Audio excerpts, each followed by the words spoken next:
আসসালামু আলাইকুম। আশা করি তোমরা ভালো আছো। তোমাদের তো আল্লাহর রহমতে আমরাও ভালো আছি। আজকে একটা নিউ ব্লগ শুরু করলাম। এই যে দেখো আপুর প্রথমে তোমাদের দেখাই, তোমার ভাইয়া যে অল্প করে ক্ষেত বোনা হয়েছিল, দাঁড়া শাক, ছোট ছোট দাঁড়া, এগুলো নিয়ে আসলো আপুরা ক্ষেত থেকে। দেখো একদম কুচি। তোমার ভাইয়া এসে বলতেছে চাপা শুটকি দিয়ে রান্না করতে। আর মনে করো আজকে তো আমাদের সবার পুরো দাওয়াত আছে, এই কারণে মনে করো আজকে রান্না বান্না নাই।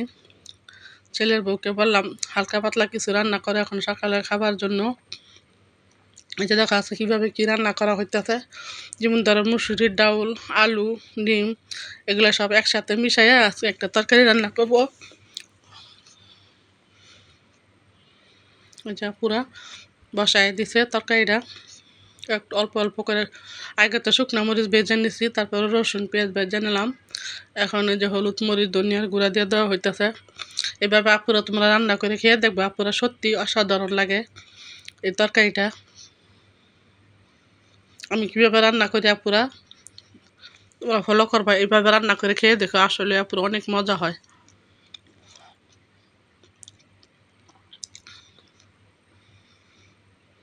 আশা করি আমার পুরো ভিডিওটা দেখবা লাস্ট পর্যন্ত, অনেক ভালো হবে আজকে আমার ভিডিওটা।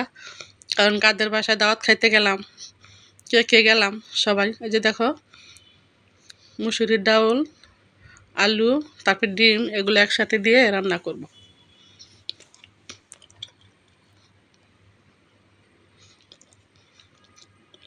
আলু পেঁয়াজগুলো ভাজা হয়ে গেছে, এখন এই যে আলু দিয়ে দেওয়া হইতেছে।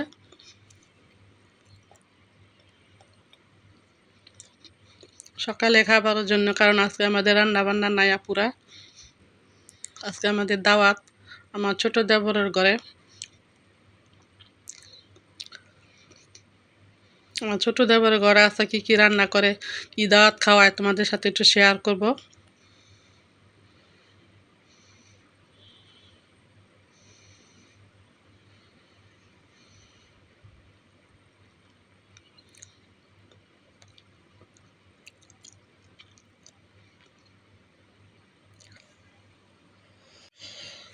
আজকে এত পুরা কয়েকদিন ধরে এত গরম পড়তেছে পুরা। আমরা তো বিভিন্ন করো বিল্ডিং বাড়ি, ফ্ল্যাট বাড়ি, এই যে তোরা থাইকে পুরা আমরা থাকতে পারতেছি না। যারা গ্রাম এলাকায় বৈশাখ মাসের দিন খেতে খোলা কাজকর্ম করে, যারা এদের কি অবস্থা, আল্লাহ তুমি হেফাজত করো, আল্লাহ সবাই রে তুমি, আল্লাহ দুনিয়াটা ঠান্ডা করো, তুমি আল্লাহ সবাই হেফাজত করো। এই যে দেখো এই রান্নাটা অনেক মজা হয় আপুরা, তোমরা এইভাবে রান্না করে খেয়ে দেখো। এই একটা দিয়ে তোমাদের পেট ভরে ভাত খাওয়া যাবে।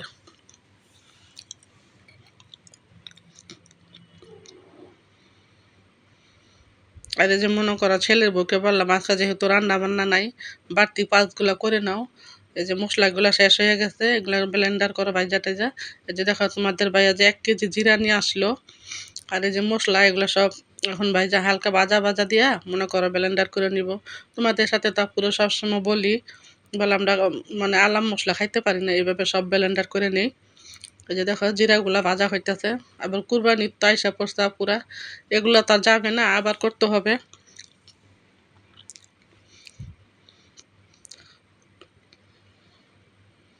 এই যে জিরা ভাইজা নেওয়া হলো, আর যেগুলো মশলাগুলো ভেজে নিব।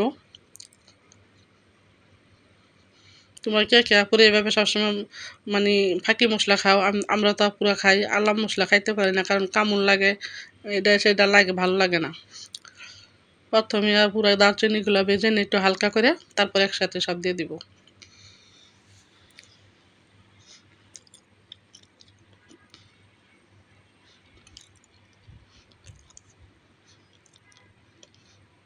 জিরাটি ভাজা হয়ে গেছে, এখন ব্লেন্ডার মানে ঠান্ডা হওয়ার অপেক্ষা। ঠান্ডা হইলে পুরো সব একসাথে এলা ব্লেন্ডার করে নিব।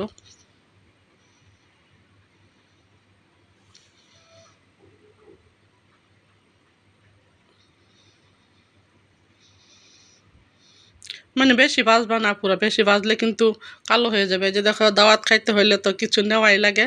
এই যে তোমার ভাইয়া নিয়ে আসলো, ভাবলাম দই নিয়ে আসো।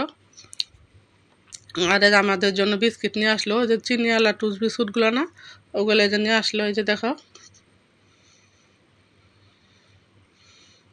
কালকে থেকে তো পুরা রোজা, আইএমএ বীজের রোজা।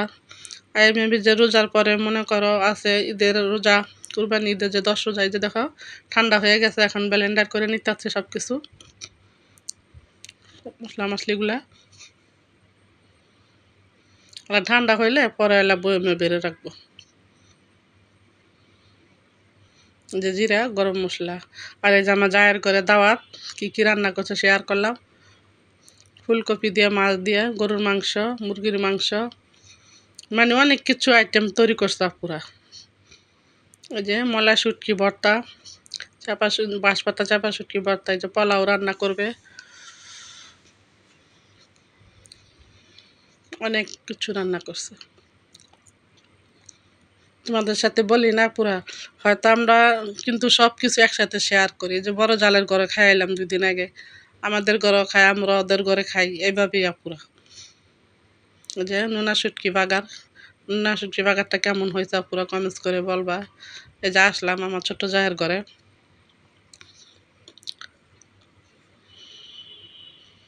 কারণ তোমাদের ভাইয়া তো মনে করো সকালবেলা খায় ওঠে। তোমার ভাইয়া আগেই বলছে আমি না যাব না, আমি তো সকালবেলা খাই আমি শুয়ে পড়ি। আমার জালে বললো আপনি যাইয়েন, আপনার জন্য আমি আগেই রান্না করব। এই যে আসলো তোমার ভাইও, তোমার ভাইয়াকে খাওয়াতে আসলাম। আর এদিকে যে পোলাওটা রান্না করা হইতেছে, যা বলতেছে পোলাও তো রান্না করা হয় না, বলতেছে পোলাও খাবো না, আমার সাদা বাতি দাও। আমরা তো এখন খাবো না, পুরো আমরা পরে খাবো, তোমার ভাইয়া তো খাইয়া শুয়ে পরে। এই যে আলু বকরা, কিশমিশ এগুলো দেওয়া হবে পোলাওর মধ্যে। গোসল টোসল করে নামাজ টামাজ পড়ে তারপরে যা আবার আসলাম আমরা সবাই। মনে করে টেবিলে দেয় না, কারণ এত কিছু তো জায়গা হয় না, এই কারণে যে চাদর বিছাইয়া নিচে বসছি সবাই। ওরা যে নাস্তা দেওয়া হলো দই মিষ্টি। আমার ব্লগটা আজকে যদি ভালো লাগে থাকে প্লিজ একটা সাবস্ক্রাইব করে দিবা, একটা লাইক দিয়ে পুরো ভিডিওটা দেখবা, আশা করি তোমাদের ভালো লাগবে। এই যে আমার বাসুরের ছেলে আসলো, বলতেছে কাকি আপনারা খেয়ে ফেলছেন, বললাম হ্যাঁ, তুমি পিছনে পড়ছো, তুমি এখন খাও। আর এই যে বিকালের নাস্তা, চটপটি, তারপরে যে তেলের পিঠা, সেমাই, লাচ্চা সেমাই, যে এটি নাস্তা হিসাবে বিকালের। তাহলে আপনার আজকে আমার ব্লগটা কেমন হয়েছে কমেন্টস করে বলবা, যদি ভালো লেগে থাকে লাইক দিয়ে দিবা, সাবস্ক্রাইব। আজকের মতো এই পর্যন্ত।